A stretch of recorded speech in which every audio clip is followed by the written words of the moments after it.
কাঁঠালটার জন্য আমি এখানটায় হলুদ পানি নিয়ে নিয়েছি। এখন আমি কাঁঠালটা কেটে নিব।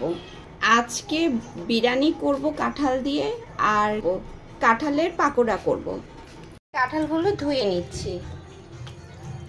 সামান্য একটু হলুদ দিব, সামান্য একটু লবণ দিব, দিয়ে সিদ্ধ করতে দিলাম। চালটা ভিজে আসছে।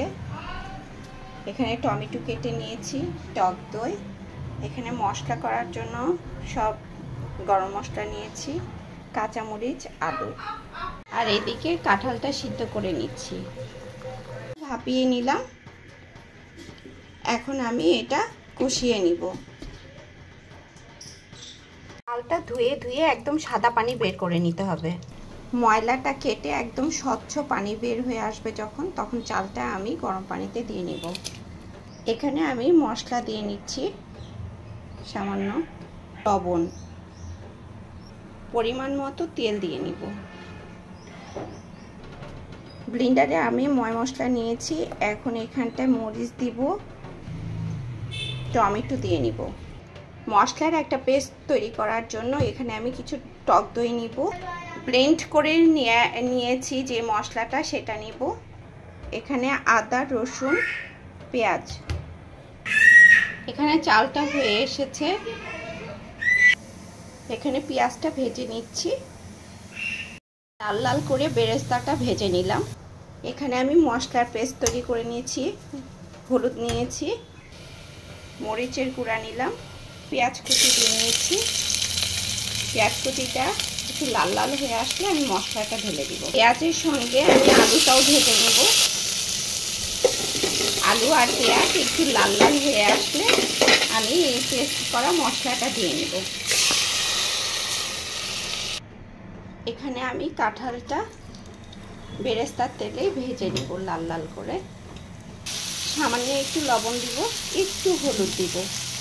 লাল লাল করে ভেজে নিলাম কাঁঠালটা।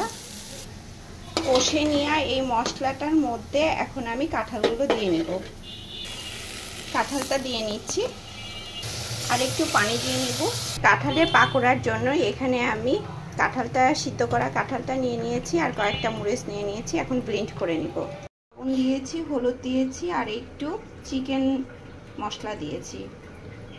এখানে সামান্য একটু ময়দা চেলে নিচ্ছি, কর্নফ্লাওয়ার দিয়ে নিচ্ছি। এখানে আমি ডিম দিয়ে নিলাম। এখানে আমি আগে থেকে পেঁয়াজ রসুনের পেস্টটা দিয়েছিলাম, তারপরেও পেঁয়াজ কুচি দিয়ে নিলাম।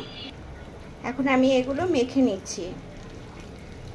তারপরে ভাজার সময় চিকেন পাকোড়ার মতো শেপ দিয়ে ভেজে নেব, সেটাও দেখাবো।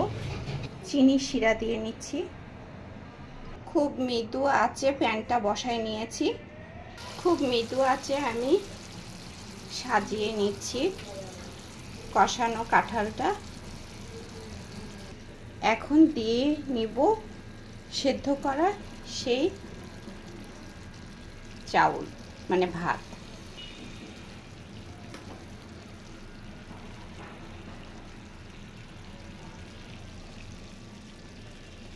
এরপরে আমি আর একটা লেয়ার দিব।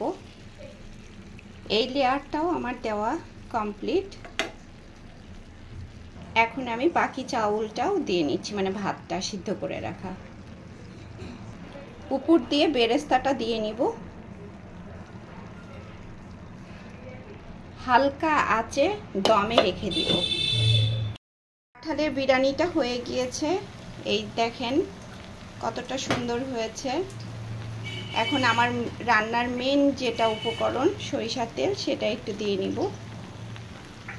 দিয়ে, যেহেতু ঘি নেই সেহেতু সরিষার তেলটা একটু বেশি পরিমাণে দিয়ে ঢেকে দিব। আজকের বিরিয়ানি মাছ মাংসের নয়, কাঁঠালের বিরিয়ানি, কাঁঠালের পাকোড়া। কেমন হয়েছে কমেন্টসে জানাবেন।